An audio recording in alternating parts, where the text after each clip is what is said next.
Assalamualaikum and good morning. This week of 26, we will learn about sound, beneficial sounds and harmful sounds, reducing noise pollution. Learning objective. At the end of PDP, students will be able to understand, generate ideas to solve problems to reduce noise pollution. For the first topic, beneficial sounds and harmful sounds.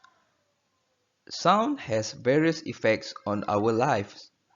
There are sounds that are beneficial and sounds that are detrimental to us. Sound strength is measured in decibels. Loud noises in excess of 85 decibels can damage our ears. Examples of useful sounds. The sound of a voice allows us to communicate. Number 2, the sound of music can be entertaining. Number 3, the sound of an ambulance siren gives an emergency signal. And number 4, the sound of the phone ringing gives the information there is an incoming call. As, as examples, we can see at this situation, sound allows us to communicate. Musical sound can be entertaining. Situation 2. The siren of the ambulance indicates an emergency alert. Situation 3. The ringing of the phone provides notification on incoming calls. Sounds also can harm us. The examples of sounds that harm us. Number 1. The noisy environment makes it difficult for us to communicate. Number 2. Vehicle noise disturbs calm and causes emotional stress. Number 3. Noise heard frequently or too loudly can cause hearing problems. You may see the example from these situations. A noisy environment makes it difficult for us to communicate. Noise from vehicles can cause disturbance and stress. Situation 6. Frequent or excessive loud noises can cause hearing problems. Next topic, reducing noise pollution. Noise that is too loud or unwanted noise can be reduced. As example, officers on the runway use ear protectors to protect their ears from being damaged by excessive aircraft noise. Number 2, sound absorbers such as carpets, curtains, and windows can reduce sound vibration. Number 3, the use of trees can help reduce noise pollution in our environment.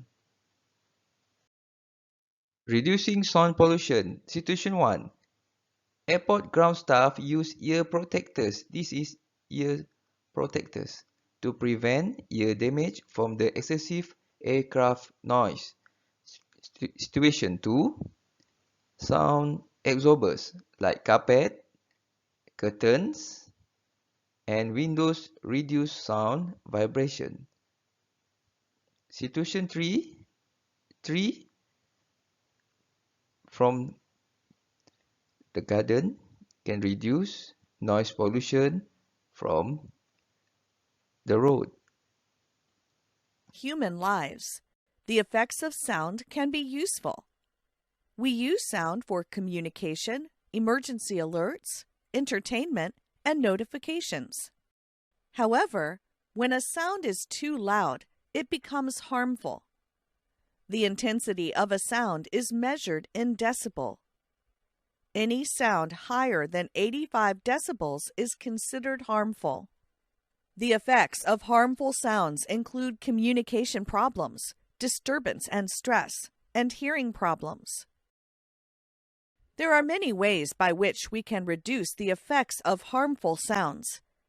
We can use ear protectors to prevent ear damage from excessive noise. We can use sound absorbers, such as carpets and curtains, to help reduce sound vibrations in our homes. We can also plant trees because they help to absorb and reduce unwanted sound or noise. Conclusion for today's topic: important uses of sounds: communication, emergency alert, entertainment, and notification.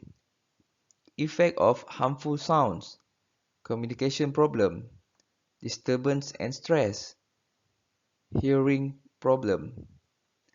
How to reduce noise pollution? Number 1, using ear protectors. Number 2, using sound absorbers.